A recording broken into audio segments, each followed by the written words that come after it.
Facing the empty patch window 43522 error on your Windows PC.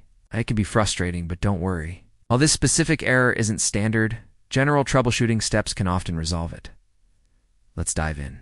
First, the simplest solution: restart your computer. This can often clear temporary glitches. Next, ensure your internet connection is stable. A weak connection can interrupt updates. Consider manually updating software from official websites or using built-in updaters. Now, let's check Windows Update. Press Win+I to open Settings. Navigate to Update and Security, then click Windows Update. Click Check for Updates to see if any are pending or if there are error messages. Temporarily disable your antivirus or firewall. It can sometimes block updates. Remember to re-enable them immediately after attempting the update to maintain security. Next, let's clear the Windows Update cache. Open Command Prompt as administrator.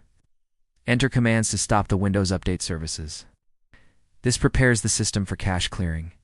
Navigate to see Windows Software Distribution and delete all its contents.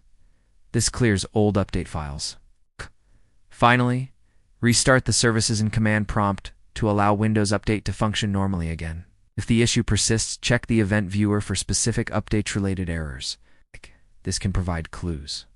If all else fails, contacting support is your best bet. They can offer tailored solutions. Always back up important data before making significant system changes. Safety first. Provide specific information about your system and the error for faster, more effective help.